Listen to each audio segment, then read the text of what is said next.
This is the DRF Players Podcast. Here are your hosts, Peter Thomas Fornatel and Jonathan Kinchin. Hello and welcome to the DRF Players Podcast. This is show 371, the October 2nd, 2018 edition. I'm your host, Peter Thomas Fornatal, back with you in the Brooklyn bunker. New setup in the bunker. Had an early morning visit from producer Craig.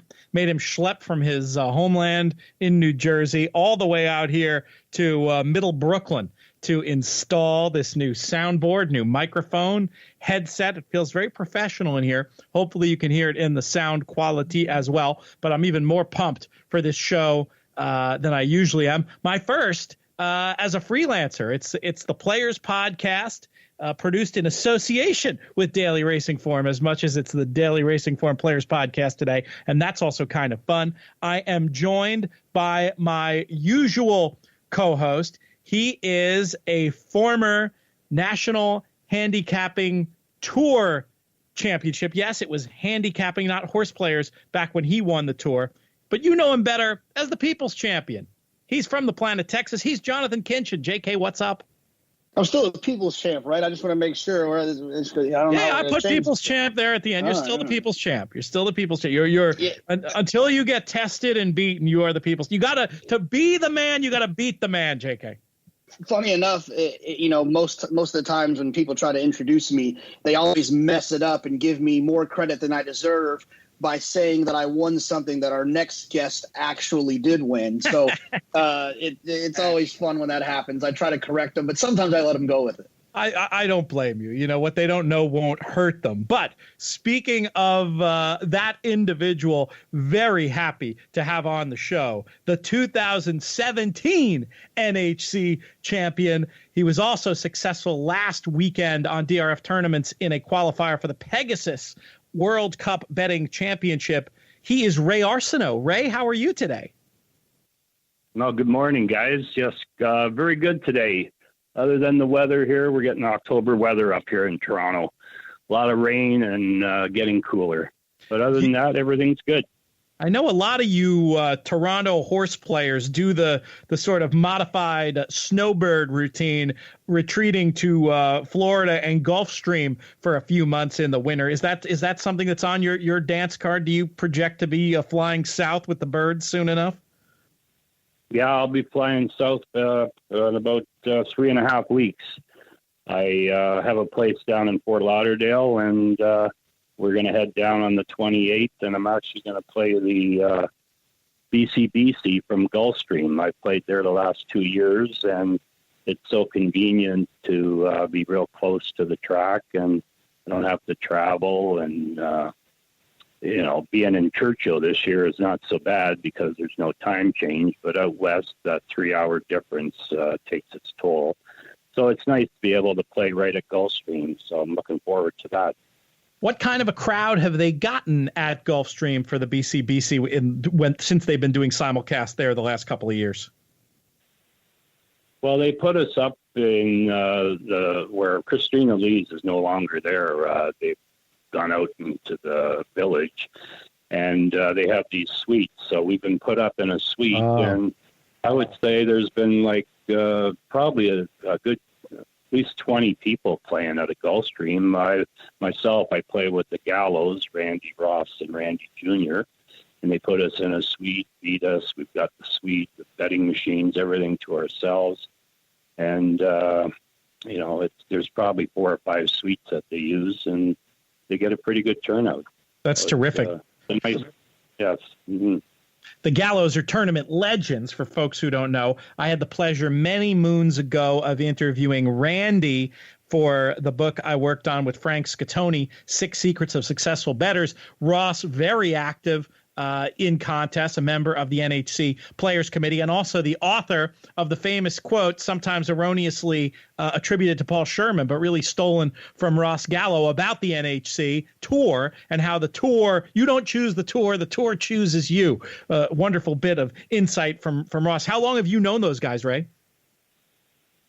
Oh, I've known them. I met Ross at the Red Rock probably the first year at the Red Rock. So I don't know, that was back in 2000, 8 or 9, I think, when or 10 when John Conti. So about 10 years now through the contest scene. Yeah, they're great people. So we golf together, Ross and I. We gamble together. So yeah, it's a lot of fun when I'm down there in Florida.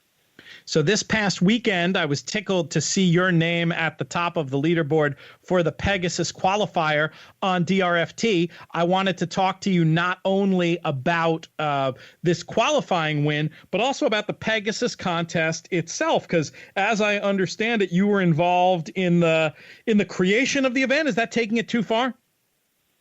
No, that's about right on.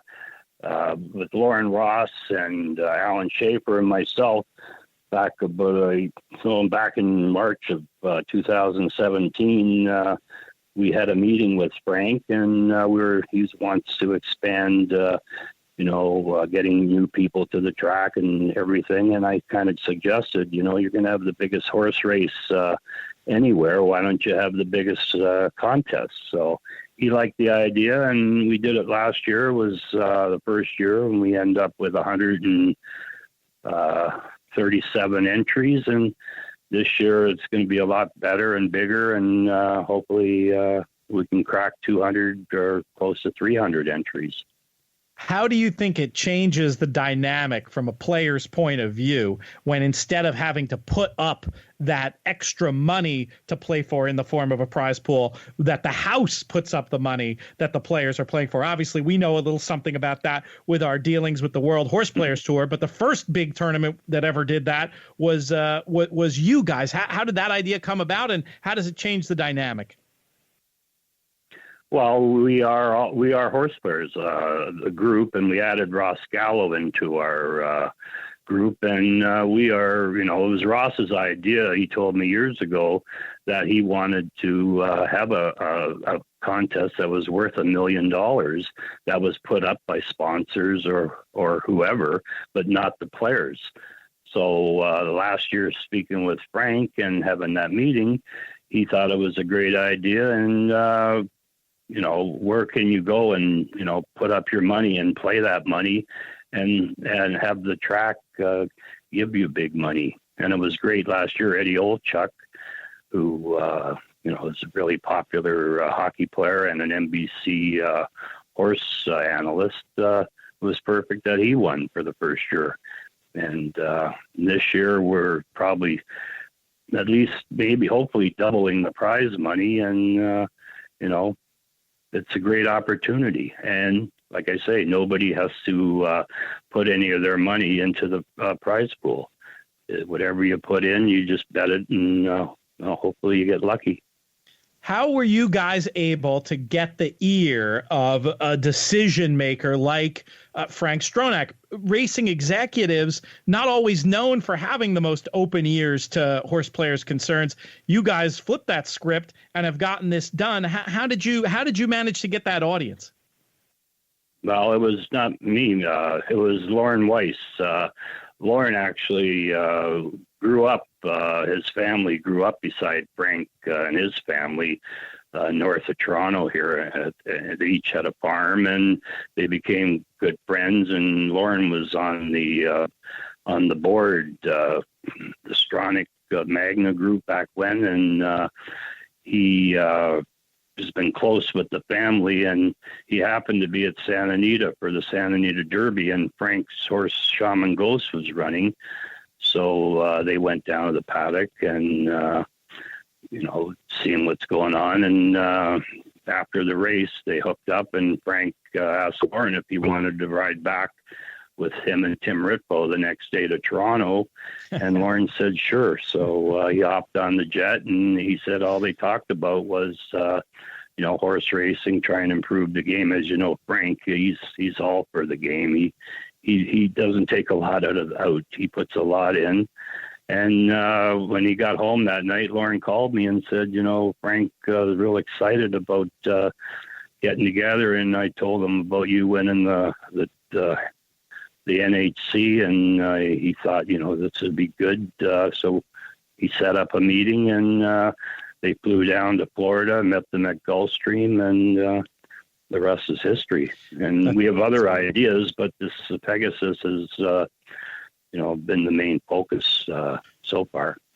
Makes sense. Had you, before that meeting on the plane, which is a great story, by the way, had you guys sort of conceived the idea of this tournament, or did it all sort of grow out of Lauren's enthusiasm about contests and Frank's enthusiasm for the subject, and the specifics of the idea came later? Yeah, I had no clue, Peter. I was sitting at home having a glass of wine. All of a sudden, like at 10 at night, I get a call, and we talked till about midnight, and he was telling me all this about the plane ride back, and I said, sure, whatever we can do to help the horse player and the contest world. That's my passion. As you and Jonathan, are the same. We just love contests and all the people we meet through it, and the chance to compete.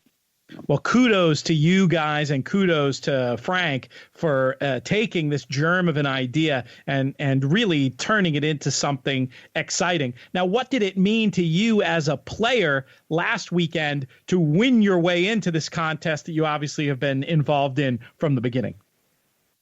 Oh, it was great. It was I played a feeder, I think on Friday, or the $220 one. Actually, last year we were following along, and we noticed one day there was only they needed one more entry. So I called Lauren. I said, "There's like 10 minutes left before the contest starts." I says, "They need one more to give away 2 spots. Maybe we should try." So he said, "Sure." So I put an entry in, and lo and behold, I hit a horse at Santa Anita that I liked, and I got the qualification there last year, and this past weekend we bought in for the money, and I got liked the horse that won, the Smiling Tigress horse, and he got me to the front, and I was able to hold on. Very cool. Races. What was your angle? What was your angle on Smiling Tigress? Well, I just looked, and he liked Santa Anita. He was like 5 out of 7, 2 wins, and I'm just getting him back out here. 2 wins, 2 seconds, and a first. And I just looked. He had raced 2 times on the turf this year, so I didn't think he was a turf horse. And his last start, they put the blinkers on. He didn't run well, and they took him off. And I looked down, and he had an 80 buyer, which was competitive with this crowd. And luckily for me in this race, the pace fell apart at the end. I didn't think he was just going at his own one pace, and the front runners just kind of gave up. And the actual horse that I thought should have won, and thank God he didn't, was the 5 horse that Rosario was riding. And he come flying up the rail, but he got stopped, and it was too late to come and get us. So it was great. So, hey, Ray, and he had 2 good workouts. Yeah. Mm-hmm. I've being as much as you travel, and obviously Toronto being your home track, can you tell the listeners a little bit how you kind of differentiate between the poly and the dirt? Because I think that a lot of us, we play Woodbine sporadically, and there's not a lot of poly still existing. So tell us a little bit from a handicapping standpoint, how you kind of differentiate the turf, the poly, and the dirt. Any kind of clues you have there as a guy whose home track is in Toronto? Well, Jonathan, unfortunately, I'm not a big player of Woodbine. I rarely play Woodbine. I look at the turf races, but I'm not a poly guy. They're poly. When they used to have Keeneland and Santa Anita poly, we would like the breeding of certain horses to run on the poly. But I don't play much at Woodbine. All right. Well, Ray, I want to thank you very much for taking time out of your day to come and join us. We're going to let you go and get on with the show here, talking about some of these Breeders' Cup preps from the weekend. But thank you so much. We'll have you back on soon, and Godspeed in your horse playing and your contest playing specifically. It was great to hear from you, and you'll be seeing your name in the racing form a little bit later this week as well. Okay, great, Pete and Jonathan. Thank you very much. Have a great day. Cheers, my friend. All right, there you have it from Ray Arsenault, the 2017 NHC champion. You guys are in a pretty special club, JK. Does it feel, as a tour champ, do you feel the same sort of kinship that I noticed between the event winners, or is the event winners really something that you still don't totally feel like you're a part of? Yeah, no, I don't think I'm a part of the event winners. Those guys accomplished something that I think is a feat that is hard to duplicate, especially Paul and Ray both had these like just unbelievable runs, and then obviously John O'Neill had a great run too. I try to block part of that his run out. I feel very fortunate that since I started going to the NHC as a horse player, I've been very proud of the three winners that have won when I was there: John O'Neill, Paul Matisse, and Ray Arsenault. So I've always I guess I'm nervous for one day where someone wins that I don't think represents the horse player in the best possible way. So I feel very fortunate that those three guys are the ones that have won since I've been going. Did Chris Littlemore steal your parking spot or something? Oh, I forgot about Chris Littlemore. I forgot about Chris. I like him too. Chris is another one. Yeah, terrific guy, yeah. and a real very nice man. Very nice man, very representative horse I will player. say this. I didn't, it was really fun with Ray and Paul was being able to root them along because I knew them. I didn't know Chris Littlemore when he was doing making his run, and obviously with John O'Neill. I was a little bit occupied trying to catch him. So, but they were all four of them have been very gracious winners. All right, let's move on to the racing from the weekend, JK, and we'll start it off with the Jockey Club Gold Cup. I heard from a couple of podcast listeners who thought to throw Discreet Lover on their tickets based on Nick Tamaro's say-so. Nick was fantastic on the show on Friday, as he always is. In this race, it was coded red throughout, straight up old school speed duel from the beginning. In the end, the top three all earned 123 time form US form figures, speed figures, I guess they call them technically, but the performance one, the one that's not the raw final, the one that's adjusted, Mendelssohn deservedly, in my view, getting that extra credit. That number lines up perfectly with the 103 Beyer speed figure. Let's talk about this race because I think there's some very interesting implications as we move forward to the Breeders' Cup. Go ahead. What was your view on it? Well, they did what I didn't think they would do, which was absolutely hook up. I thought one of them would take back, and they didn't. They ding-donged around there, and obviously of the two, Mendelssohn ran the better race just by sticking around, being right there on that pace. I think that we talked about wanting to see what Mendelssohn was, to have a real understanding of who he is and what kind of dirt form he really has. And I think that this performance, although it was a third-place finish, is kind of the performance you were looking for that says, okay, this is a real racehorse that can win Grade 1 races on the dirt in North America. And if for whatever reason Diversified doesn't show up in the Breeders' Cup Classic, Mendelssohn is the type of horse that could be forwardly placed in a comfortable in a slightly more comfortable fraction. 46 and change might be exactly what Mendelssohn's looking for, going a mile and a quarter, and could keep going. I like him a lot, actually. I'm curious to hear what the plans are, how he's coming out of that. It was such a brave effort running every yard of the mile and a quarter. You do wonder in a way, hey, will he bounce back from that? Or is that effort going to be so taxing that you maybe don't expect another move forward? My tendency, and the way the O'Brien yard has gone this year, my tendency is to think that there might still be one more big race in the tank. And I'm curious to see. I don't want him 6-1 or lower, but this seems like a race, depending on who shows up, where the price could be such. I'm sure everybody saw what we saw in terms of the pace, but there's going to be so many stories and so much narrative surrounding this race. I still feel like there's some world in which this horse gets a little bit ignored going forward, and to me, he ran the best race. He's the one I'm the most interested in going forward. And you also can't ignore the fact that this is kind of a nice form boost for Catholic Boy and a subtler form boost, not him going and winning, but him going and running arguably as good a race as anybody, maybe the best race. And meanwhile, I don't think people are going to think of how this flatters Catholic Boy, but to me, it most surely does. Your thoughts on does this change how you view Catholic Boy at all going forward? For sure. I think it definitely, flatters Catholic Boy. I think it also flatters a horse like Frisian Fire as well, and depending on where he's going to, Frenzy Fire, excuse me. I don't know why I always want to go Frenzy. Steak jar. Fire. Yeah, depending on where he shows up. So no, I think that a lot of times these situations where these horses that run third, and it's not really I think to the sharp eye, it's a sexy third, but for others, he's just a European horse that can't win in North America on the dirt. And they can break out all the Aidan O'Brien stats they want. Yeah. We know who ran the best race.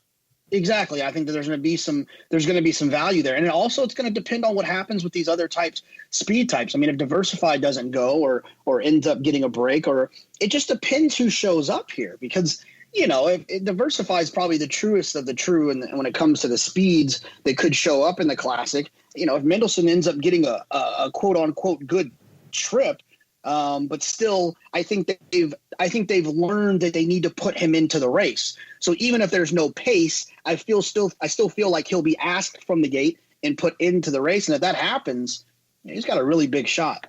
I still don't know why he's going to improve past Catholic Boy. I guess that's the one thing that holds me back. But if we're looking at big odds, I'm seeing some 14-1 now at some sharp places in faraway lands that offer anti-post betting on the Classic.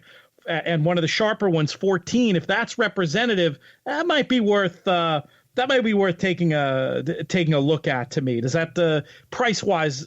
I know it's not your favorite game, but price wise, does that sound reasonable to you? Sounds fair enough. And I think to answer your question that you had mentioned before you got to the price about, what's going to turn the tables on Catholic Boy was, I think that maybe Mendelssohn, they've learned more about Mendelssohn, so they can make different decisions with him that might increase his chances of winning. The other thing is that although I trust Jonathan Thomas and his decision to train Catholic Boy up, Mendelssohn does have the race in between, so there could be a potential for him to be quote unquote, in form or more fit, or there could be Catholic Boys more fresh. I mean, there's reasons why it could work out. Nothing glaring, but there's reasons why it could work out in Mendelssohn's favor. You could argue the narratives either way with that one, the sharper versus freshened.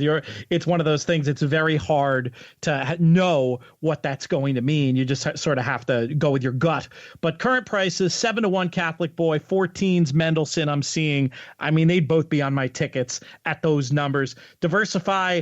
Now, I would not be betting him going forward, but I do take your point that what happens with him could dictate what you want in terms of running style in the Breeders' Cup Classic. Did you see any excuse? Is there any reason to like him going forward, or do you think he's just a pace factor at best at this point? No, I think he's probably the type of horse that would be easily ignored based on that performance. They'd forget the other runnings that he's had.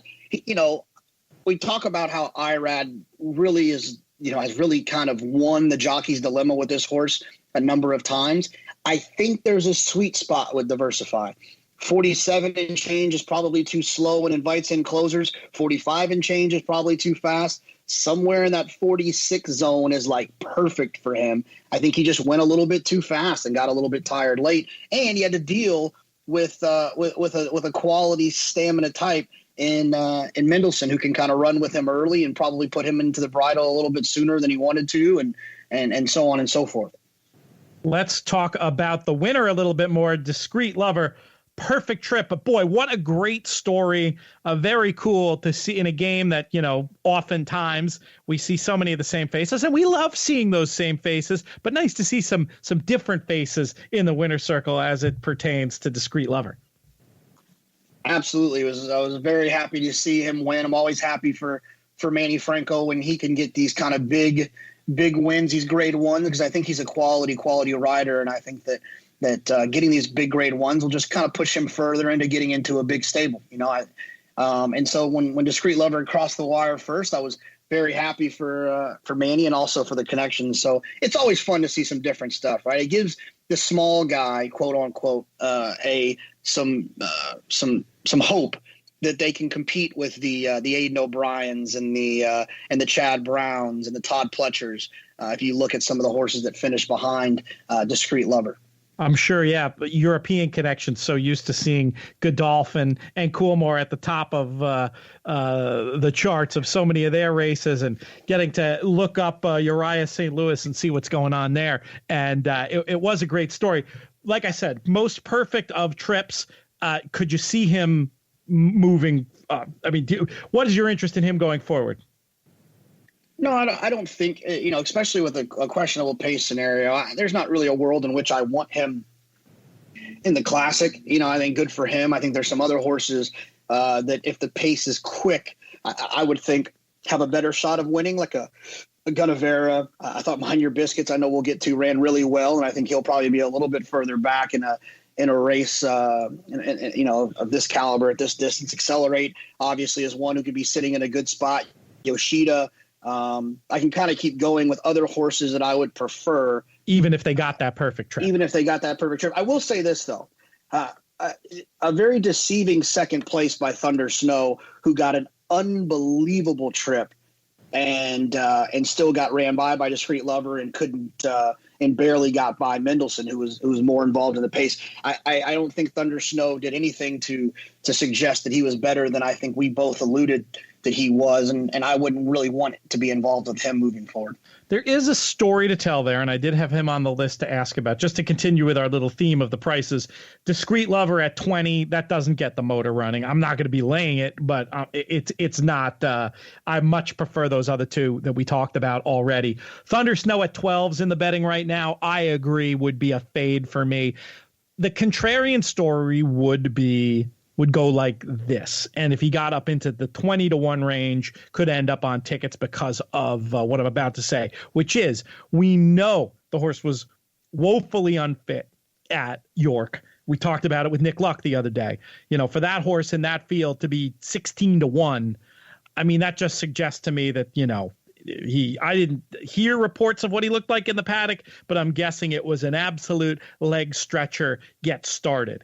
And you watch the trip that he had, which I agree, my first instinct, the first time I watched the replay, was to write perfect trip, no finish in the trip note.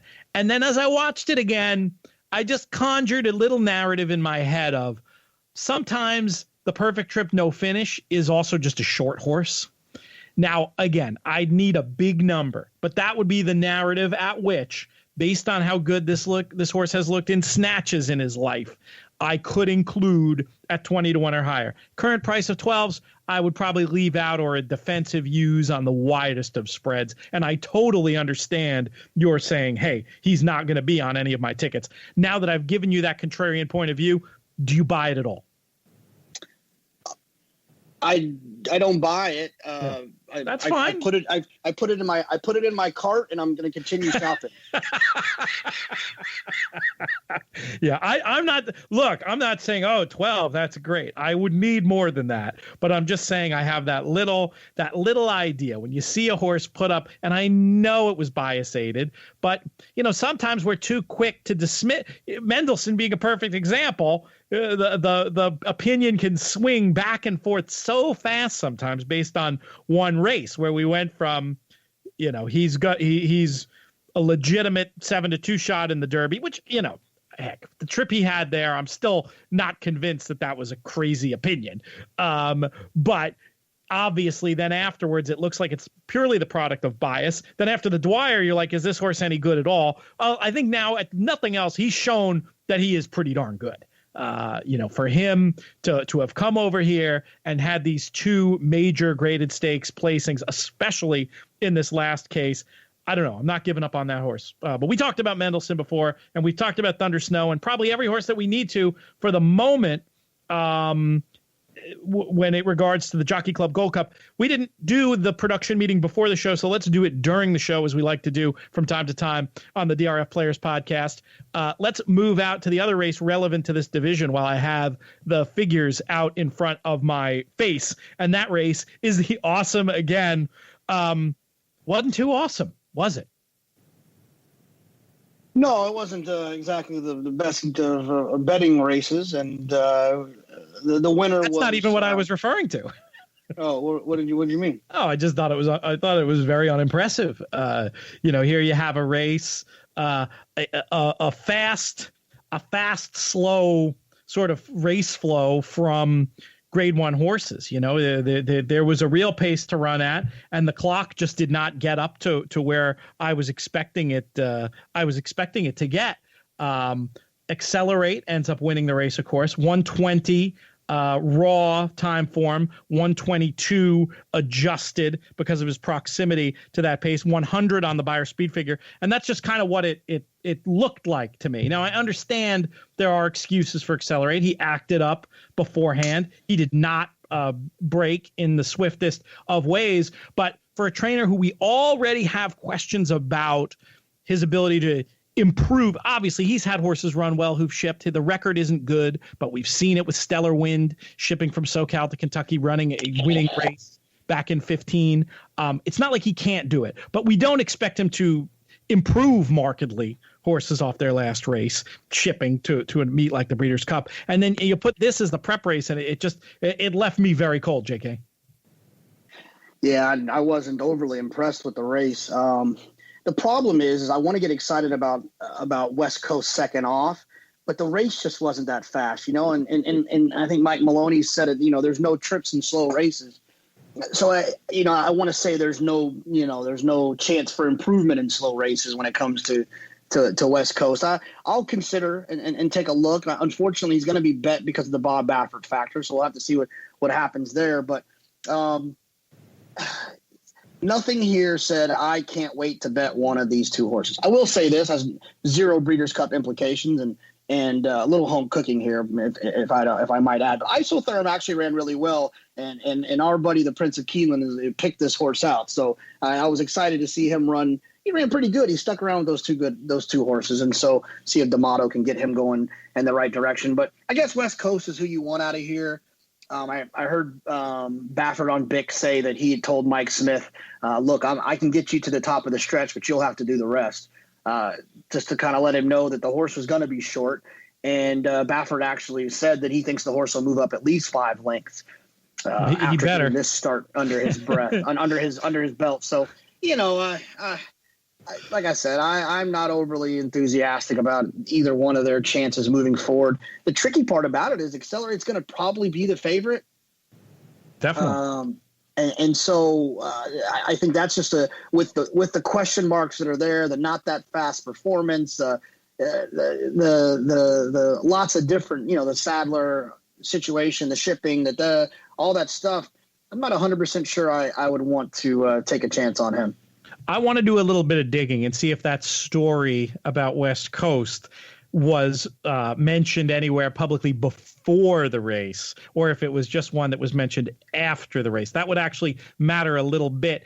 It's funny, in a weird way, it's not really unlike what I was saying about Thundersnow, right? I mean, if you can, with most trainers, you would think the horse would improve. I mean, the horse ran, according to the time form, the adjusted figures, the best race, 124 for cutting out those fractions, which were all three were red, to be fair.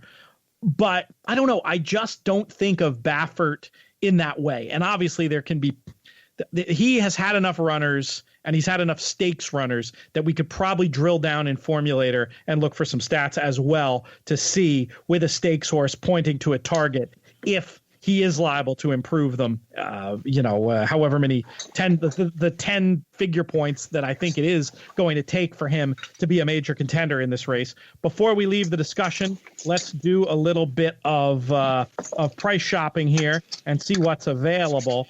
Looks like 11-4 Accelerate. That does nothing for me. And 13-2 West Coast. Similarly, not exciting. I prefer I prefer elsewhere, essentially. The horse who could maybe contend for favoritism, depending on which way the vibes go, could be McKinsey, right? Does that seem reasonable? That if there's some serious workouts and steam, that one could draw further attention, 5-1 in the betting right now? Absolutely, and it's going to frustrate me even more that I didn't make that future bet. At least one listener did. You've sorted out the holiday roast for at least one UK-based listener. Should that happen? So if that makes you feel any better, which I know it does, you're the people's champion. You care about the people. Yeah, it's great news. Actually, it's great news. I definitely think he could definitely be the favorite in that situation. I think a lot of people are gonna be a little chilly on Accelerate just because of the connections, and obviously no one needs to be told by me that Bob Baffert gets a bet no matter where he shows up. McKinsey has a figure that suggests that he could be up there, and there's got to be the same improvement expected from him that we kind of mentioned about West Coast. So I think that McKinsey could end up being the favorite, but I worry about Accelerate's just his overall body of work that might probably lead him to be the favorite. He's long odds on to be the favorite. I would say it would take some serious bad vibes in training, or of course a decision for some, certainly don't want this to happen, but if something were to happen where he didn't show up in the gate, then I think you're probably looking at a McKinsey favorite, or at least the possibility. Should we keep jumping around? You mentioned Mind Your Biscuits. You want to talk about him next? Sure. Yeah, absolutely. 108 Beyer speed figure. You ready to admit that this horse can run 2 turns now? Yes, I am. Even more so, we were the Prince of Keeneland was engaged this weekend, and we were at his engagement party, and we were all watching. Congrats, by the way, to the Prince and Princess of Keeneland. I actually tried at least slightly more than head fake towards trying to get myself down there to celebrate with y'all. But, the whole having a 5-year-old in the fall and being away for 8 weeks in the summer thing sort of caught up with me there. But congratulations to the Prince and Princess. Fantastic news. We were all sitting watching, and, there's a pretty heavy horse racing knowledge in the room, but also some non-participators, and because of the busyness of the day, I didn't actually have a wager on the race. And so when that happens, we've seen on Twitter quite often, when you don't have a wager, you feel like you need to be you have to put yourself out there verbally so that you can have some excitement about what's going to happen. In the middle of the race, when Mind Your Biscuits was like kind of pulling himself up into the race, I said, he's got no shot. There's no way he's going to go on. And then he opens up and wins by 4. 4 3/4. I thought he ran well. I thought he ran really well. And I think that he's what a quality horse. And I think he'll be tough. I haven't seen what the news is, and I would assume that there's no question that he's going to go in the Classic. I mean, what's the point of running him in this race and then cutting him back for the dirt mile? I would imagine we'll see him in the Classic, and I don't know. It's a great question. Now, you have any inside info on that? Because it seems to me that in modern racing, when we've talked about the various horses showing up. I mean, granted, you're not going to have a cakewalk in the dirt mile, but he's got to be the favorite off that. I mean, how much are they going to think about? Well, 6-1 versus, 3-1 or whatever the prices are going to be. And 6-1 might be low and 3-1 might be high. I think that, I just think what's the point of why it's a grade 1 race in the Breeders' Cup. I mean, look, you know me, I dog the dirt mile all the time, but it exists. And so if it exists and I'm connections and I want to win, I mean, I don't know. Do you say that because you think value wise, he would go way up in value for the Breeders' Cup Classic as opposed to he's already had a similar level achievements to the Breeders' Cup Dirt Mile? If that's what you're saying, maybe I get it, but I just think that he's a horse who, his values. I'm just assuming his values as a racehorse, and that's the race where they have the best chance to win, and it's still a grade 1 on Breeders' Cup Day. I almost feel like it's like no question he's going to run in the Classic. He is 10-1 for the race right now, suggesting that you are probably right. But I think it's worth talking about. Yeah, no, I mean, I think that you could make an argument. That's your third no of today. I keep saying I'm going to let it go, and that was one too many. I expect a 20 for the mistake jar headed to our favorite quant charities at the end of the year, which we will actually do, by the way. At some point, I'm going to round all this cash up, and we'll send it to the appropriate parties. I'm going to write an essay on how I think it works, but I'll come back to that. It doesn't. I don't see a reason why they would kind of map out the approach that they mapped out and then not run in the Classic. I see that point. There's so many other races he could have run in. Yeah. He just doesn't, if they're worried about wins and all that stuff. That's totally fair. And the fact that you now have a 2-turn win over the course with a big figure, just for the record. And you got to remember that these prices are both artificially high because of the chance that he'd run in one race or the other. 6-1 dirt mile, 10-1 for the Classic. And not to mention, we struggled to identify who the favorite was going to be for that race that he might go in. I think that's another reason why they would probably definitely show up there. Catalina Cruiser, very strong at the top of the market for the dirt mile, 2-1 everywhere. Just for the record. While we're at Churchill, shall we talk about the ACAC and Seeking the Soul for at least a hot second? Yeah, I thought that the horse ran well. There was other horses in there I thought made sense. I thought Nick made a great case for CZ Rocket. I thought Awesome Slew was kind of sitting in a great position. Kind of felt like he was kind of in trouble a little bit. But Seeking the Soul ran well. It reminds me a little bit of like Forever Unbridled, probably because of the silks, but just a useful type that doesn't really wow, but runs well and can win big races. And I think that horse probably would show up in the dirt mile now. And I don't know if I would be running in line to bet the horse and to cut in line.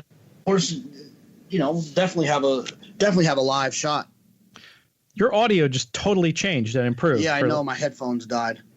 Oh, it's whatever you're doing now is much better, just for future reference. It's an interesting race. Beyer and Timeform had some differences of opinion in this. Came back 98 on Beyer, 124 on Craig and Timeform US. And also, interestingly, a 124 earned with blue fractions throughout the race, which is not – you don't always see a fast figure as a product of that. It's an interesting race flow that makes the horse very interesting to me. Very, very interesting as a possibility. Need to do a bunch more work, but it was a big effort. And if you can convince yourself, if the market bets off the Beyer and you can make a case for the Timeform, the horse who's going to probably be a longer price than should be. The other reason I wanted to mention this race was I was curious, JK, if you thought this was a jockey's dilemma issue for CZ Rocket and Sean Bridgemahan, who made the lead but was cutting out those slow fractions and had a host of pursuers and just seemed to get done for not having the same amount of quickness in the stretch. It's really hard for those types of horses that their speed is their weapon for them to try to quicken with some of those closers with stamina. I think it's always a tough thing for them to try to do. We'll see what happens moving forward. I think he probably needs to be a little bit more aggressively ridden, but to the point of Seeking the Soul, it's like, it feels like the dirt mile always ends up being two types of horses win that race: deep closers or like ridiculously fast speed horses. So Tambour Cruise came from way out of it. Golden Sense Wired going unbelievably fast. Liam's Map went fast. I think it's those middle kind of stalker types. I think they struggle in that race. Let's back up and talk. We'll go back to Belmont, why don't we? And we'll just try to roll through the card. How are we doing on time? 15 minutes. I think we can speed round and get through these preps. But if we get on a tangent, we'll stay on it. We can always pick up. We're going to be doing funny enough, JK, if you'll allow me, I think we'll record the Friday podcast tomorrow late in the day, because Thursday is a travel day for me, and I'm hopefully going to go to Ascot on Friday. So it'd be a little easier if we can knock that one out early. Wouldn't be bad to have some extra races to talk about in that show, given that we'll be doing it 3 days ahead of the races. But most of the relevant stuff should be drawn by then. Anyway, more production meeting in the middle of the show. But the Pilgrim 40 under is your winner. Fractions coded red. The first 2 fractions coded red in this one. 40 under ends up with a 112 time form, 83 when it comes to the buyer speed figure. What did you think of this performance? What did you think of the race in general?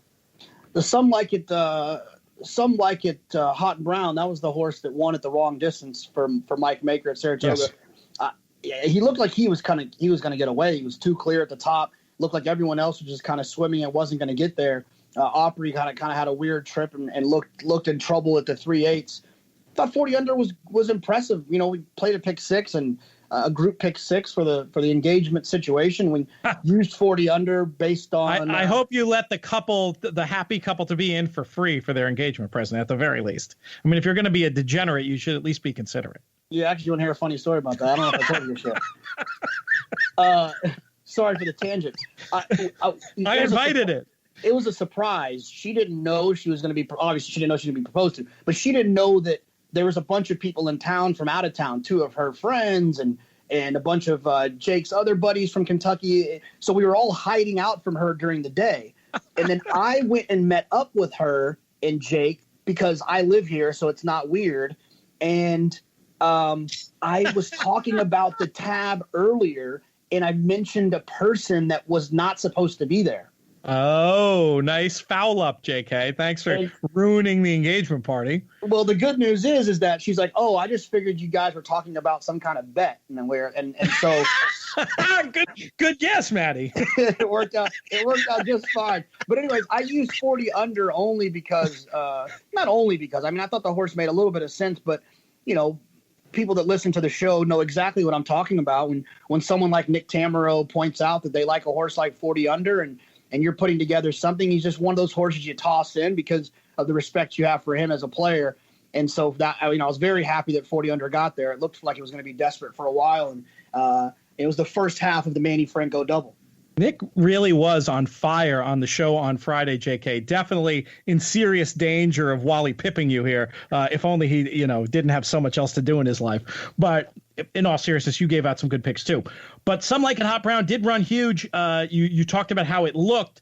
And then when you see those coded fractions, I mean, that makes you feel better, I presume, about the horse going forward. Yes.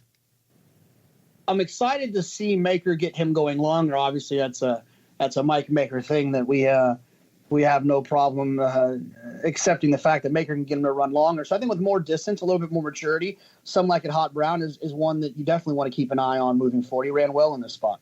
You mentioned you thought Opry had a little bit of a trip. I was curious to get your take on him and if you thought that the ground was an issue, if you thought it was just the way that the race unfolded, how wide the horse went. What describe what you saw. Just lost a lot of ground and just wasn't as good as last time. It feels like this happens often where you have these horses who miss the break and come flying late, and you wonder if the missing of the break was advantageous in their previous start. It just looked like it wasn't. Just wasn't what I expected. I thought Opry was going to be extremely tough in here. Use Social Paranoia as well. I thought Social Paranoia would press the pace and kind of keep it honest, and one of the two would hold on. But I don't think that I wouldn't bet either one of them back. Just kind of keep an eye on them and see what happens. And, I think Opry definitely showed that he has some talent. These races, it's interesting. Normally, I'd be less enthusiastic about, especially these turf horses who we're going to be talking about, as they move out. Let's say it was, as it seems to be, so many years, a California Breeders' Cup where they're going to be going on rattling, firm, hear the hooves rattle type of ground. Obviously, going to Churchill, a little bit different opportunity. While the course is different, the ground very likely could be the same with cutting it. So more than usual, another little pre-Breeders' Cup ritual I'll engage in is reading through quotes and trying to see, doing a little bit of poking around and seeing if there maybe were some ground excuses for a horse like this. Because I thought with the trip as weird as it was, if you also factor in a ground excuse, maybe if it ends up for whatever reason being firm at Churchill, no guarantee of that, obviously, probably more likely to be wet.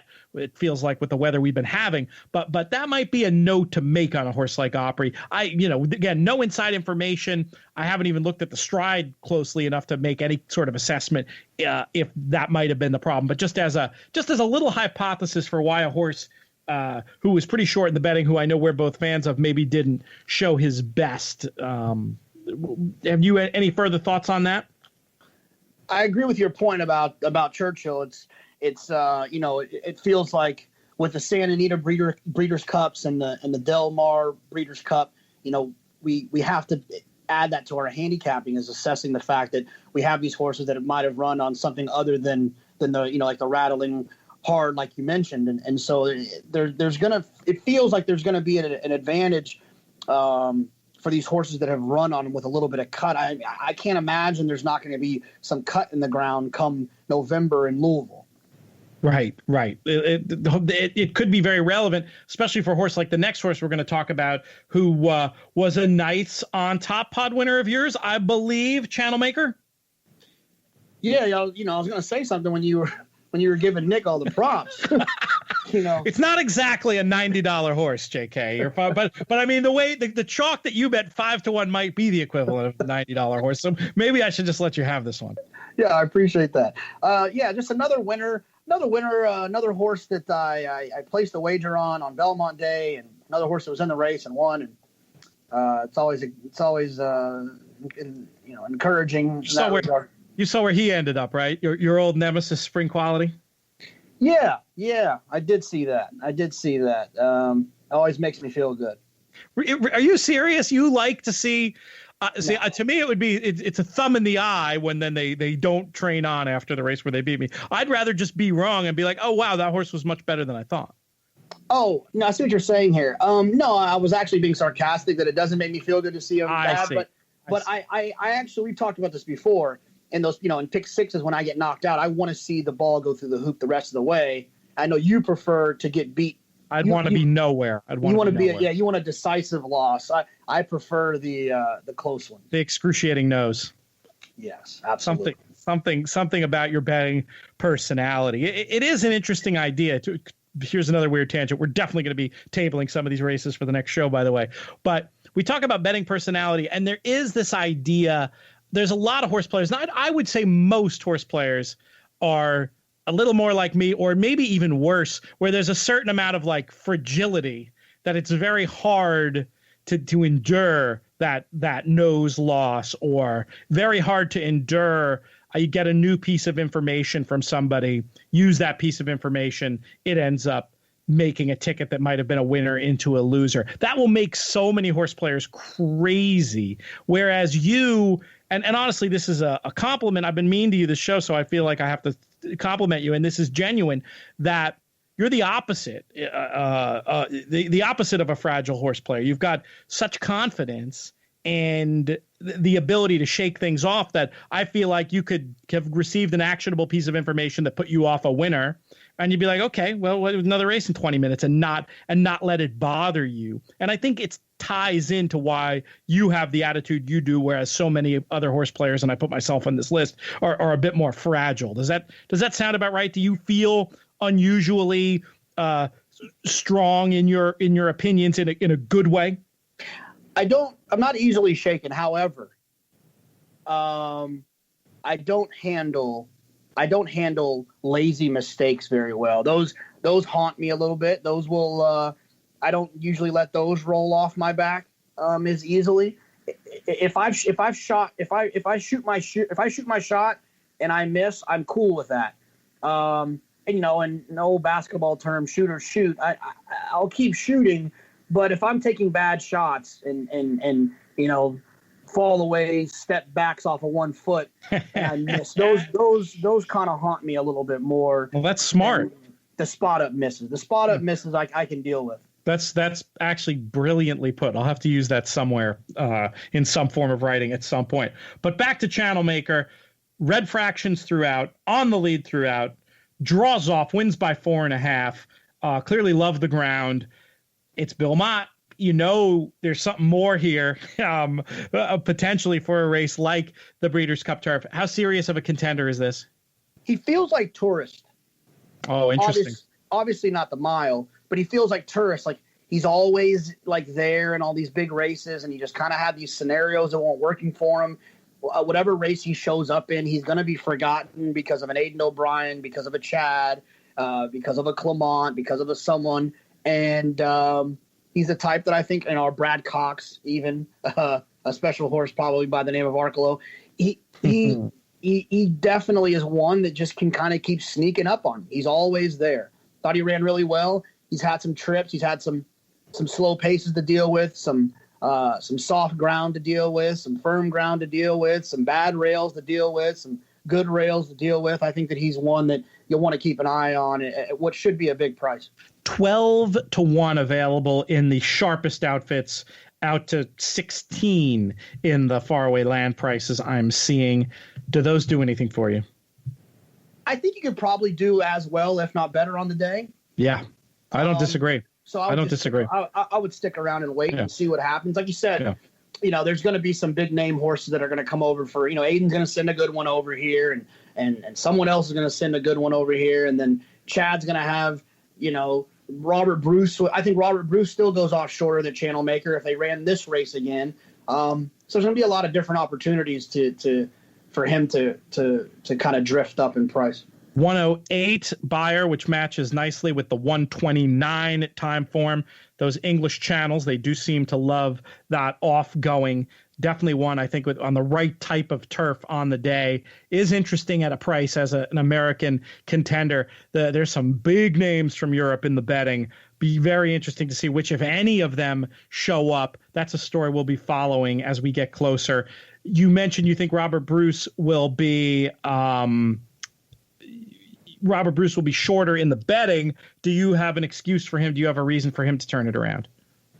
I didn't think he really had a bad trip or anything. I just think he's just, he's a horse that kind of needs things his own way, or not his own way. He needs a kind of a good trip, and even his win in the Million was kind of curious. I mean, he looked like he was in trouble and looked like he was never going to get there, but then he kind of like finished. So then you question were the other horses stopping, or was he just running that fast? I think he's a quality horse, but there's been a number of times here, the last two out of the last 4 times, he just didn't really get there. And so he's one that seems to take a lot of money and doesn't necessarily have to win.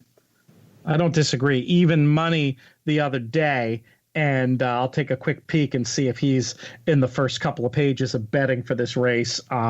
Doesn't even, there he is at 12, which, does seem that those two at the same price, assuming some cut in the ground. I would go the other way if you made me pick between those two. Now, I know you have a bunch of things you want to talk about. You sure you don't want to just hold it for Wednesday? I think we should talk about the Vosburg quickly, at least just to finish Belmont Saturday. And then if you want to quickly chime on about this other horse, and then maybe we could do it more thoroughly on Wednesday. I'll go quick on the Vosburg, but I have a Yoshida sighting here. I got to get it out. So all right, well, talk about Imperial Hint for as much as you need to. I'll say this: I mean, walkover conditions as predicted by you. Folks got the value if they took that 1-2 or whatever it was last week when we first talked about it.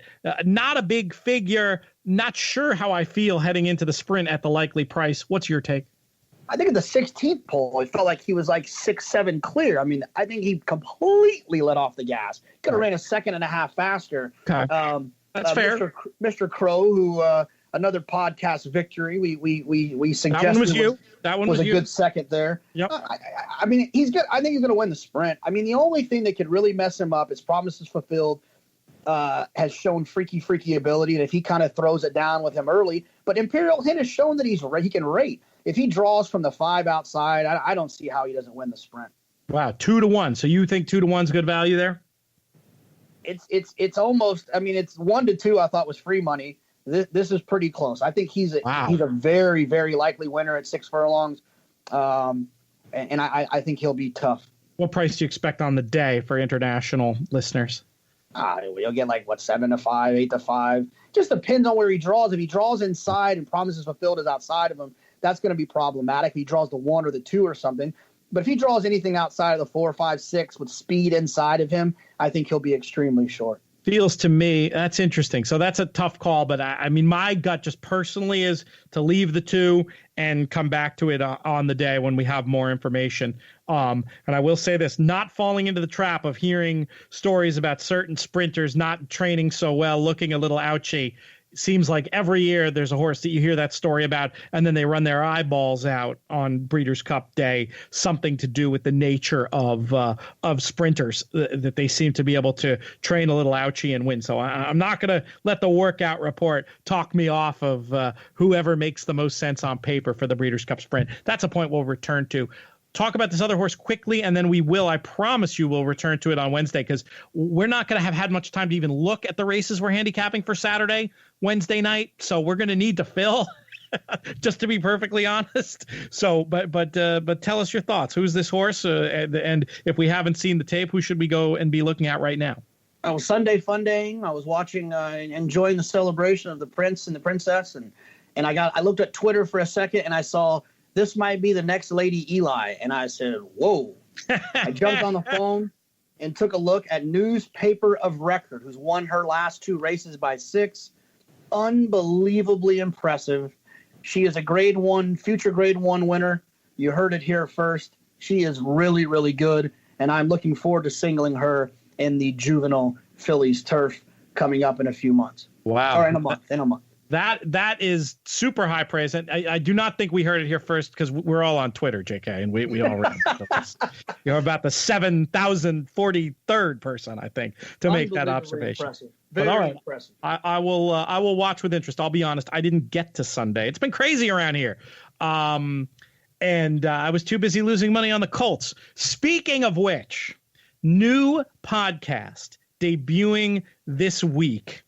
The DRF Sports Form podcast. I will be a part of it. JK will be a part of it. We're still working on the rest of the lineup for the opening show, though it does appear that my good friend, Rob Nyer, legendary baseball author, writer, chronicler, sabermetrician, whatever you want to call him, will be joining late in the show as a guest to talk about the MLB playoffs. Not sure when that will be going up on the site. Thursday, maybe, Craig? Thursday for the Sports Forum. We get the thumbs up from producer Craig. It's always fun having him here live to make sure everything goes well while we're yapping. And that is all the time that we have, JK, unless you have a closing thought. Yeah, you tell Craig I'm picking against the Jets.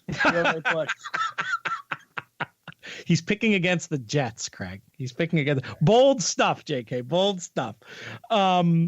That was going to be a lot of fun, JK. I'm really looking forward to it. We'll have to settle. We got to figure out when we're going to record the darn thing. We'll talk about that. We'll do that production meeting after the show. How about that? Thank you, JK. Appreciate it very much. Thank you, Craig. Thank you, AJ, for keeping things nailed down back at the DRF offices in New York in the shadow of the Chrysler Building, just minutes from Grand Central Station. Most of all, thanks to all of you for listening. Can't forget, thanks to Ray Arsenault for taking time out of his busy day to sort us out for a few minutes. But thanks most of all to all of you for listening. You make the show fun to do. We have some questions piled up. Wednesday is going to be a great show. It's going to be just like sort of emptying the drawer and taking all the bits and bobs and pieces I've been meaning to use, and we'll do them there. That should be great fun. We will be back. I'm not sure. That show might actually wait till Friday, I guess, right? Or would it appear in the pod stream earlier if we record it Wednesday night? Friday. So you're going to have to wait till Friday. We'll be recording Wednesday. Looking forward to seeing you then. I'm Peter Thomas Fornatal. May you win all your photos.